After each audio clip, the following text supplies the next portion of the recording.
నమస్తే, నేను మీ అవర్ శ్రీనివాసరావు. మంగళగిరి టైమ్స్కి స్వాగతం. ఈరోజు మంగళగిరిలో ప్రముఖ న్యాయవాది కోకా వెంకట ప్రసాద్ గారిని ప్రత్యేక ఇంటర్వ్యూ చేయబోతున్నాం. ఆయన న్యాయవాది వృత్తిలో బిజీగా ఉన్నప్పటికీ స్వతహాగా మంచి గాయకులు. ఆయన ఎన్నో ప్రోగ్రామ్స్లో కూడా పాల్గొన్నారు. ఈటీవీ పాడుతా తీయగాలో కూడా పాల్గొన్నారు. అలాగే టీవీ సీరియల్స్లో కూడా కొన్ని పాటలు పాడిన నేపథ్యం వారిది. ఇటు న్యాయవాద వృత్తిలో బిజీగా ఉంటూనే అటు గాయకుడుగాను మంచి పేరు తెచ్చుకున్నారు. వారిని ఇప్పుడు కలుసుకున్నాము. వారిని అడిగి వారి జీవితంలో వారి జీవన ప్రస్థానం, వృత్తిలో ఎదుగుదల, ప్రవృత్తి గాయకుడు ఇవన్నీ ఎలా అయిందనేది తెలుసుకునే ప్రయత్నం చేద్దాం. నమస్తే అండి. సార్ ప్రసాద్ గారు, మీరు న్యాయవాద వృత్తి ఒకవైపు, మరోవైపు మీ ప్రవృత్తి గాయకుడు, ఈ రెండు ఎలా కుదిరాయండి? నాకు మొదటి నుంచి బాగా చిన్నప్పటి నుంచి కూడా పాటలు ఇంట్రెస్ట్ అండి. చదువుకున్న స్టేజ్ నుంచి కూడా, చదివేప్పటి నుంచి కూడా సీకే హై స్కూల్లో నా ఎడ్యుకేషన్ జరిగింది. స్కూల్ ఎడ్యుకేషన్ ఉన్నప్పుడు కూడా దాదాపు నేను 10th వరకు కూడా ప్రతి ఇయర్ ఈ మ్యూజిక్ కాంపిటీషన్స్లో పార్టిసిపేట్ చేసేవాడిని. దాదాపు ఇప్పుడు ఫస్ట్ నేను, మా సిస్టర్ కూడా మంజుల అని ఆవిడ ఇక్కడ చదివారు, తను కూడా ఇద్దరు పాడేవాళ్ళం అండి.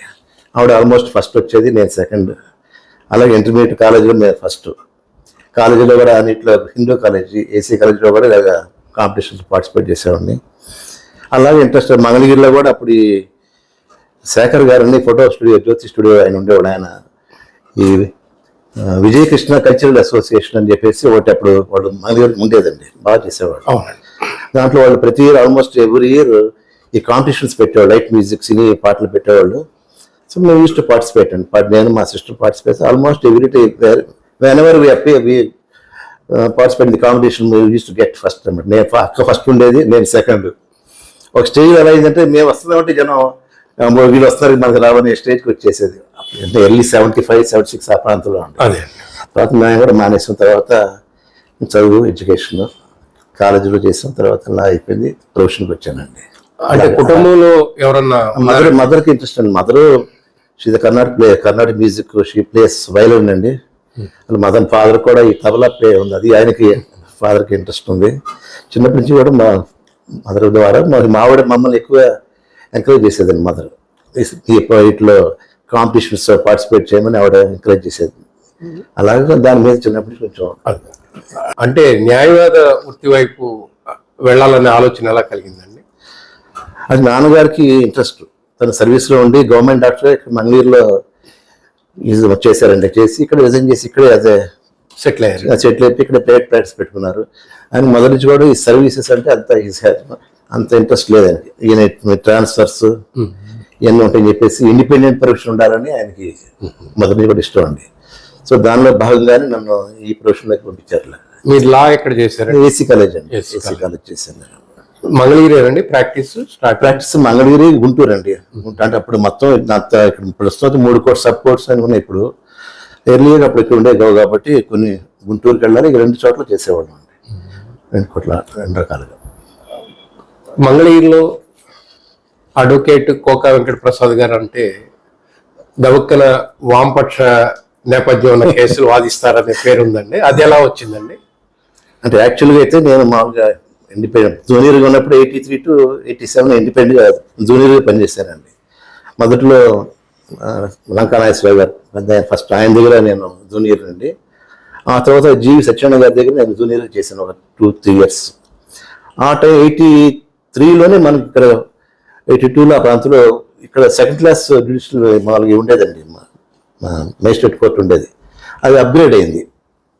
Upgrade first class magistrate court అయినప్పుడు గుంటూరు నుంచి కేసెస్ వచ్చినాయండి. ఇక్కడ గుంటూరు నుంచి సివిల్, క్రిమినల్ కేసు వచ్చినప్పుడు వాటితో పాటు అక్కడ వర్క్ చేస్తున్న అడ్వకేట్స్ అందరూ వచ్చేవాళ్ళండి. దానిలో బాగా ఇక్కడ మనకి సిపిఎం పార్టీకి చెందిన పెద్ద ఆయన సీనియర్ మోస్ట్ లాయర్, ఆయన ఈజ్ నో మోర్, ఆయన పాతూరి వెంకటేశ్వరరావు గారు అని చెప్పేసి వారు వచ్చేవారు. బాగా స్టేట్ లెవెల్ బాగా తెలుసండి. ఆయన చేసేవాళ్ళు, ఆ పార్టీ తరపున కేసులన్నీ చేసేవాళ్ళు. ఆ సందర్భంలో నేను జూనియర్గా ఉంటుందో ఆయనకి నేను అసిస్ట్ చేసేవాడిని అండి.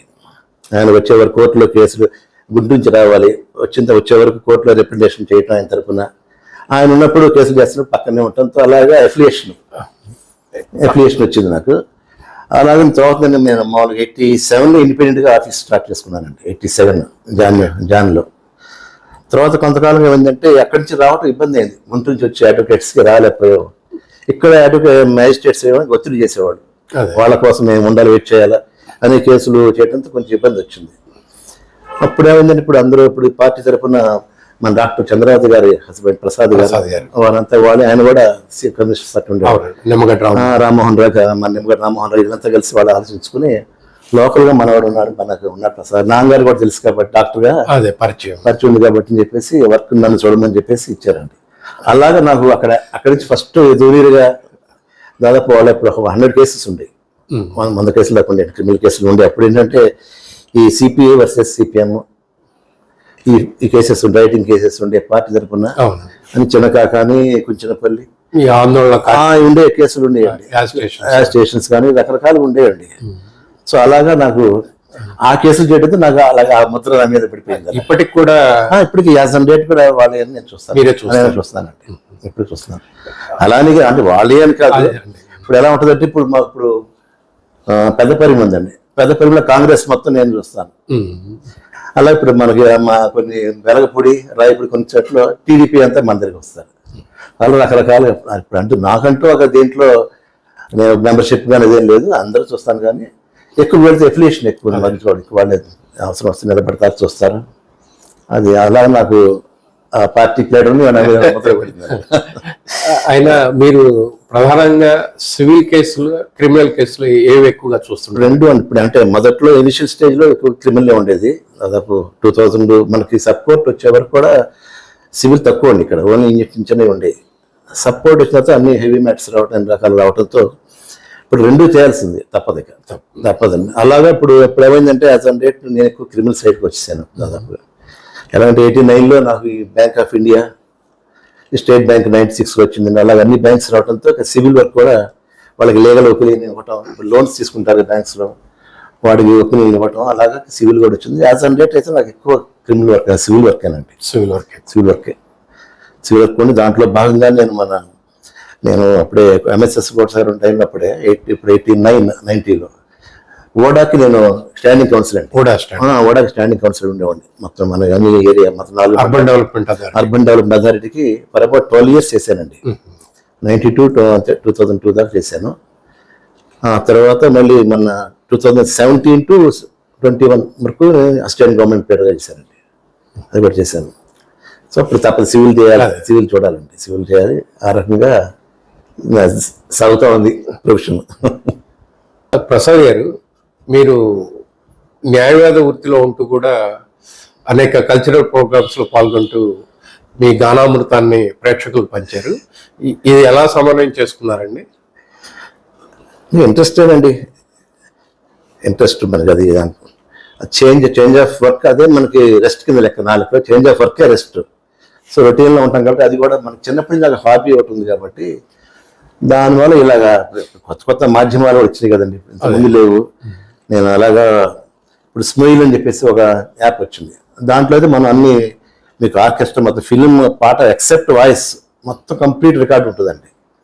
సో వాటిలో మనం పాడుకోవడానికి అవకాశం. అలాగే నేను పాడాను. ఆ యాప్ నాకు లాస్ట్ 4 years నేను అలా ఆ యాప్లో పాడుతున్నాను. సో దాంట్లో నాకు డ్యూయట్స్ పాడచ్చు, మనం సోలోస్ పాడచ్చు అండి. అలాగే ఇప్పుడు నాకు 10,000 members ఉన్నారు, జాయిన్ అయ్యారు. ఇప్పుడు యాజ్ ఆన్ 10,000 క్రాస్ అయ్యానండి. అలాగా నాకు ఇంట్రెస్ట్. అలాగే ఇప్పుడు నేను టీవీలో పడానండి, రేడియో ఆర్టిస్ట్ నేను, బిగ్రేడ్ ఆర్టిస్ట్ నేను. రేడియో ప్రోగ్రామ్స్ చేసేవాడిని. అంటే ఇప్పుడు ఈ మధ్య గత 3-4 ఏళ్ళు చేయట్లేదు, ప్రీవియస్గా. ఆ రకంగా నాకు ఇంట్రెస్ట్ అండి. అంతకు మించి చెప్పేది లేదు. దీంట్లో ఆదాయం ఉంటుంది కానీ మానసిక సంతోషం ఇస్తారండి. మీకు బాగా ఇష్టమైన పాట ఏదన్నా కొంచెం ఒక చరణం ఏమన్నా అవకాశం ఉందండి?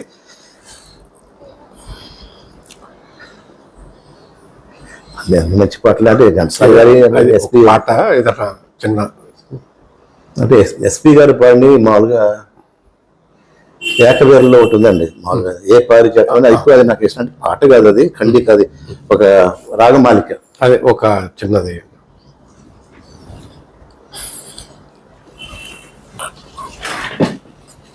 ఏ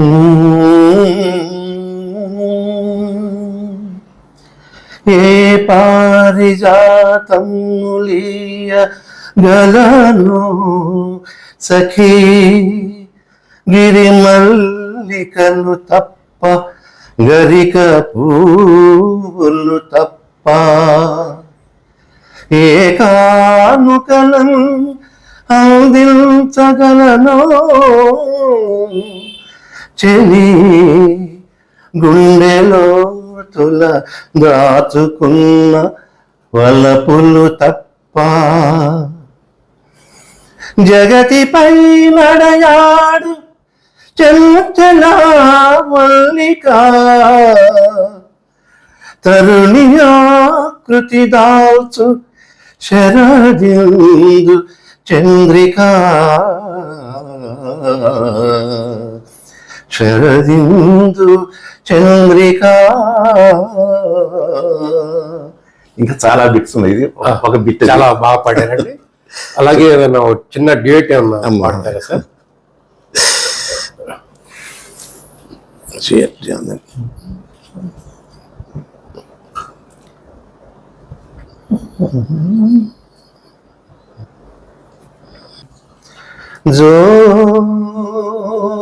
జోలాలి జోలాలి లాలి నా చిట్టి తల్లి లాలి నన్ను గల్ల తల్లి లాలి బంగారు తల్లి లాలి నా కల్పవల్లి జోలాలి జోలాలి చిరునవ్వు చిందించు నీ చిన్ని మోము కన్నీరు మున్నీరుగా చూడలేను. చిరునవ్వు చిందించు నీ చిన్ని మోము కన్నీరు మున్నీరుగా చూడలేను.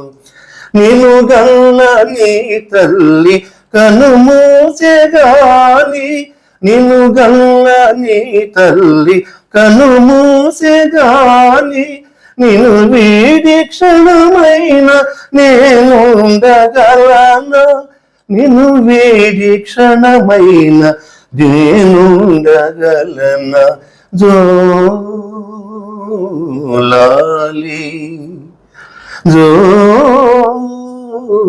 జోలాలి. ఈ పాట నేను పాడుతూ జగ పడినప్పుడు ఫస్ట్ ప్రైజ్ వచ్చాను, ఫస్ట్ సెలెక్ట్ అయ్యి ఉన్నప్పుడు అక్కడ నెక్స్ట్ ఎపిసోడ్ వచ్చాను సెలెక్ట్ అయ్యేప్పుడు. చాలా సంతోషం అండి. మీరు సినిమాల్లోకి ఏమన్నా ట్రై చేశారండి పాడటానికి? పాడడానికి మామూలుగా ఒక సినిమాలో పాడానండి అంతే. తర్వాత టీవీ సీరియల్స్ లో పాడాను, 3 సీరియల్స్ లో. ఏ టైంలో సార్? అది ఎర్లీ 2000 ఆన్లైన్లో ఉంది. అంటే 2000 తర్వాత నేను అక్కడ నుంచి లేదండి, ప్రొఫెషనల్ లో బిజీ అయిపోయారు. మెయిన్ ఇదేనండి, ప్రొఫెషనల్ పిల్లలంతా వచ్చేస్తారు దాంట్లో. ఇప్పుడు ఎక్కడైనా చేస్తున్నారండి ప్రాక్టీస్? అంటే మామూలుగా విజయవాడ ఘంటసాల సంగీత కళాశాల దాంట్లో చేశాను, 3-4 ప్రోగ్రామ్స్ చేశాను. రేడియో ఆర్టిస్ట్ గా నేను మామూలుగా బీ గ్రేడ్ ఆర్టిస్ట్ అండి. అక్కడ ప్రోగ్రామ్స్ ఇయర్లీ వన్స్ జరుగుతుంటాయి, ఆ ప్రోగ్రామ్స్ పాడానండి. ఇప్పుడు కూడా వెళ్తున్నారు? గత లేదండి, 5-6 ఏళ్ళుగా. అంటే నా వైఫ్ చనిపోయింది, అప్పటి నుంచి దూరంగా.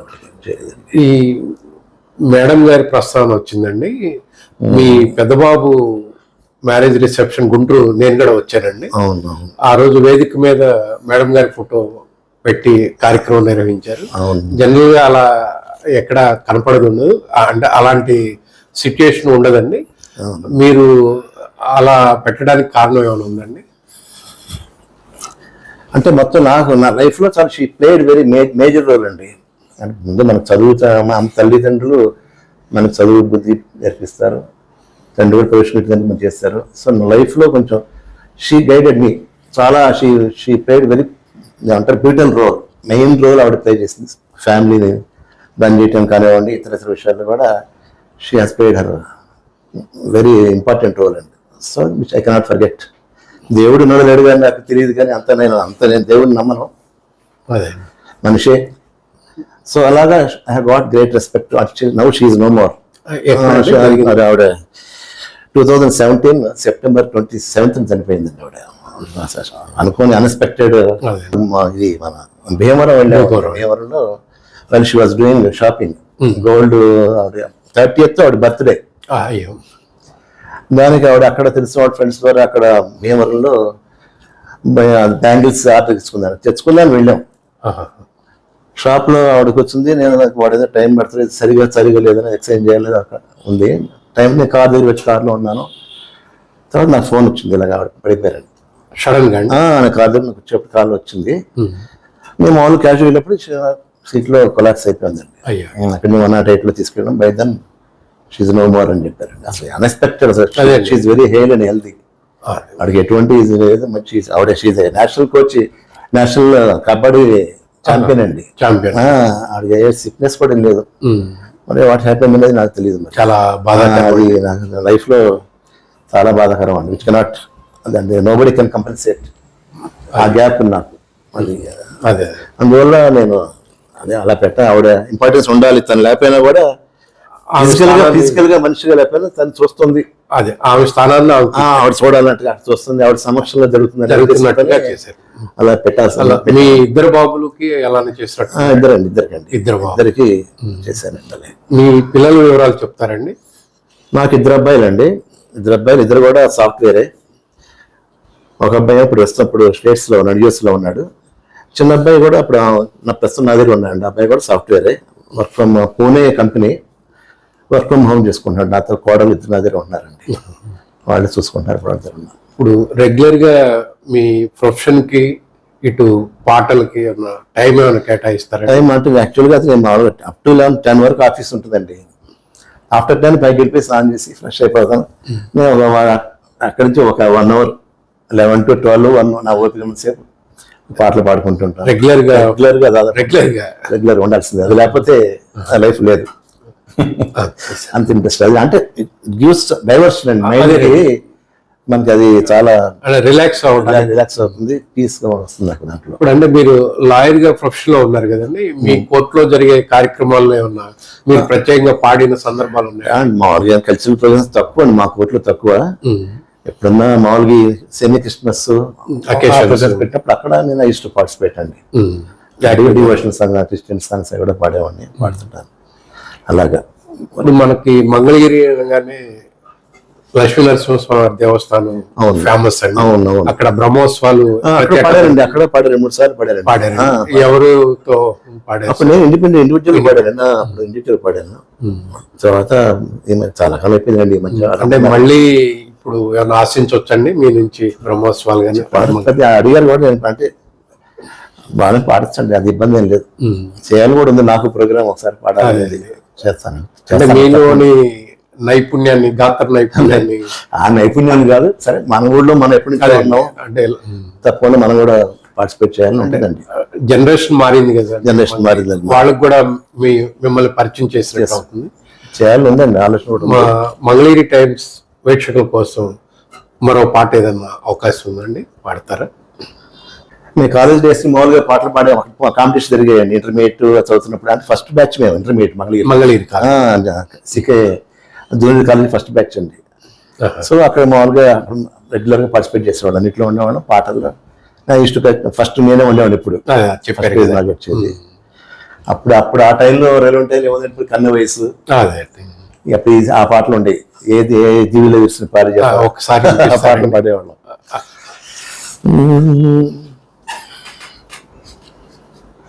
ఏ దివిలో విరిసిన పారిజాతము, ఏ కవిలో మెరిసిన ప్రేమ గీతము, నా మదిలో నీవై ఉండిపోయెనే. ఏ దివిలో విరిసిన పారిజాతము, ఏ కవిలో మెరిసిన ప్రేమ గీతమో, నీ నవ్వులే. ప్రసాద్ గారు, మీరు పాడిన పాట ద్వారా మమ్మల్ని కూడా మా బాల్యంలోకి తీసుకెళ్లారు. చాలా సంతోషం అండి. ఆ, ఇక ప్రధానంగా మీ నాన్నగారు మంగళగిరిలో ప్రప్రథమ ఎంబీబీఎస్ డాక్టర్ అని అంటారండి. అవును. ఆ, ఎలా అండి అప్పట్లో ఉన్న పరిస్థితులు, నాన్నగారు ఇక్కడికి ఎలా వచ్చారు ఏంటి ఆ వివరాలు చెప్తారండి? అంటే యాక్చువల్లీ మాది నేటివ్ వచ్చాడు మచిలీపట్నం అండి. మా నాన్నగారు కూడా డాక్టర్. ఆయన కూడా గవర్నమెంట్ డాక్టర్ చేశారు. అక్కడి నుంచి మా ఫాదర్కి మెడిసిన్ కాకినాడలో చేశారు, వైజాగ్ కాకినాడ చేసిన తర్వాత చెన్నైలో, అప్పుడు సెకండ్ వరల్డ్ వార్ 48 అనేది సెకండ్ వరల్డ్ వార్. మా నాన్నగారు ఫైనల్ ఇయర్ ఉన్నప్పుడు వైజాగ్లో అక్కడ హౌస్ సర్జెన్సీ అంతా చెన్నై అండి, అక్కడికి వెళ్ళిపోయారు. అంటే అప్పుడు మనకి కాంపౌండ్ స్టేట్ సపరేట్ అవ్వాలి, మనకి చెన్నై అవ్వాల. అక్కడ చేశారు, అక్కడ కొన్నాళ్ళు వర్క్ చేశారు వాడు ఫాదర్. ఆ తర్వాత ఈ గాట్ సెలెక్టెడ్, మన ఐపీ స్టేట్ ఫామ్ అయింది, దాంట్లో వచ్చారు. అక్కడి నుంచి అన్ని చోట్ల చేశారండి. గురజాల చేశారు. అలాగే నేను కొల్లిపర్లో చేశారు. కొల్లిపర్లో పుట్టాను నేను. నేను కొల్లిపర్లో అండి. కొల్లిపర్లో పుట్టాను. విజయవాడలో చేశారు, Vijayawada general hospital, government hospital చేశారండి. ఫైనల్గా మంగళగిరిలో 60s వచ్చారు, ఎర్లీ 60s, 61 ఆటలో. ఇక్కడ వచ్చి ఇక్కడ కొన్నాళ్ళు 1 year చేసిన తర్వాత రిజైన్ చేశారండి. రిజైన్ చేసి ప్రైవేట్ ప్రాక్టీస్. ఇప్పుడు మన లంకా నాగేశ్వరరావు గారు ఉన్నారు సార్, వారింట్లో ఫస్ట్ అక్కడ ఫస్ట్ క్లినిక్ అండి, అక్కడ ఉండేవాళ్ళు. అలాగా ఇక్కడ ప్రైవేట్ ప్రాక్టీస్. అక్కడ 1960 నుంచి 61 నుంచి ఇక్కడే కంటిన్యూ అయిపోయామండి. నా ఎడ్యుకేషన్ అంతా ఇక్కడే. ఐ వాజ్ అబౌట్ 4 years అప్పుడు ఇక్కడ వచ్చినప్పుడు వస్తుంది. అప్పుడు నేను ఇక్కడే కంటిన్యూషన్. నా 3 sisters నాకు, వాళ్ళ ఎడ్యుకేషన్ ఇక్కడే మన సీకే హై స్కూల్లోనే 7th ఫారం ఇక్కడ చదువుకున్నారు వాళ్ళు అందరు 3 కూడా. అప్పుడు ఇక్కడ డిగ్రీ కాలేజ్ లేదండి.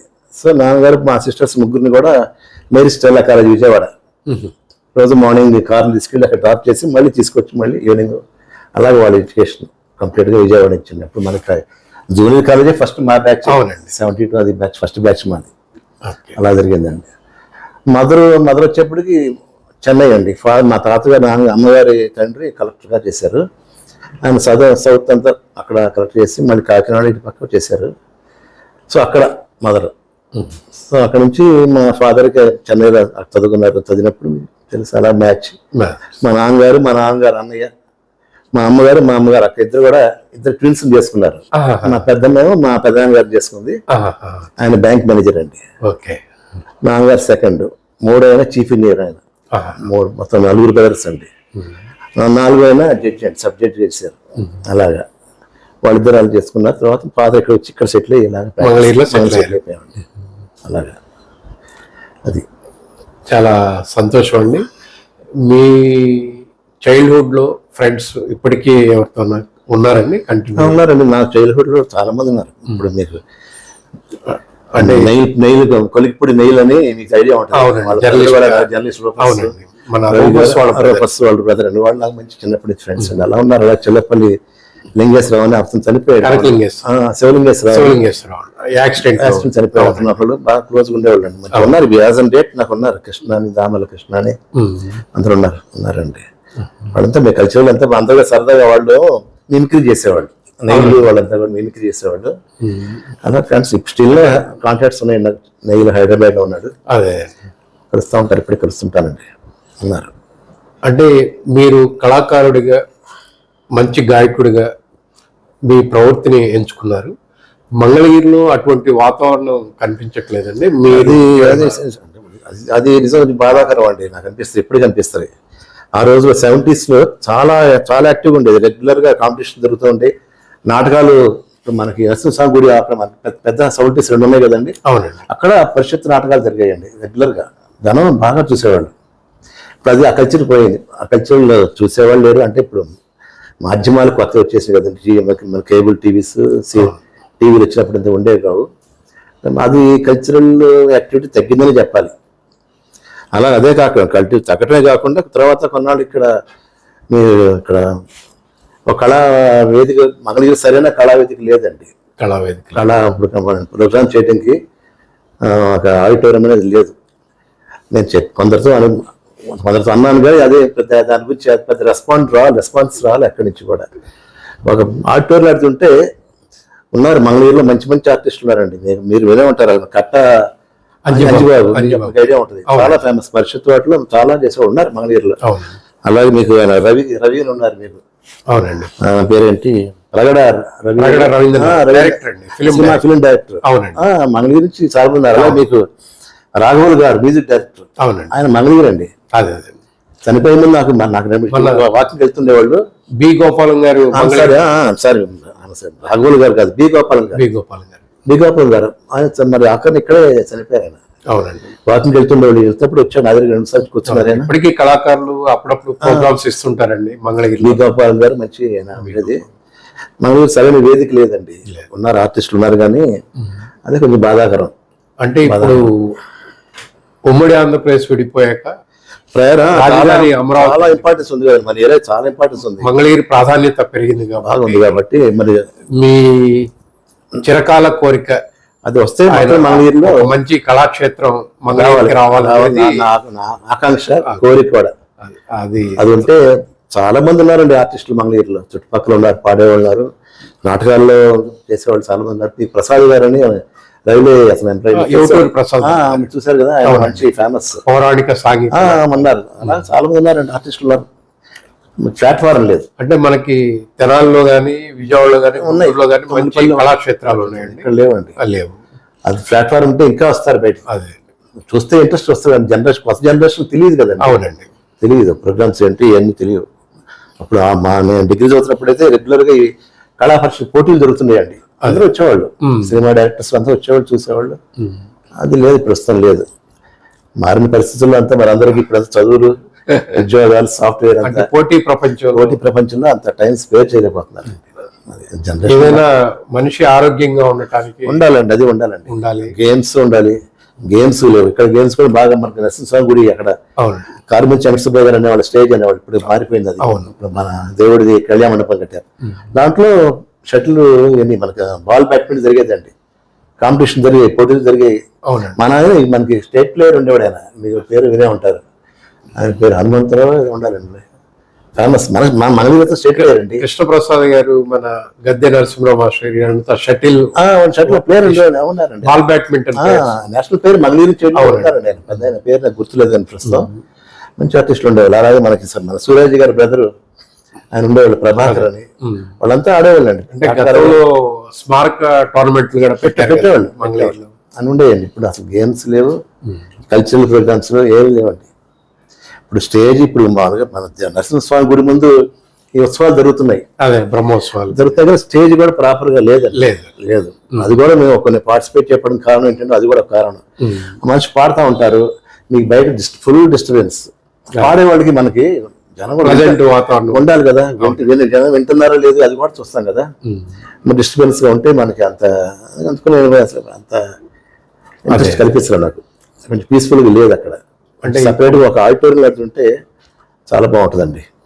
అంటే ఇప్పుడున్న మంగళగిరికి పెరిగిన ప్రాధాన్యత దృష్ట్యా మీ చిరకాల కోరిక త్వరలోనే నెరవేరాలని మంగళగిరి టైమ్స్ తప్పకుండా మీ విలువైన టైం కేటాయించి మంగళగిరి టైమ్స్ కి ప్రత్యేక ఇంటర్వ్యూ ఇచ్చినందుకు ధన్యవాదాలు. Thank you. మీకు కూడా ధన్యవాదాలు.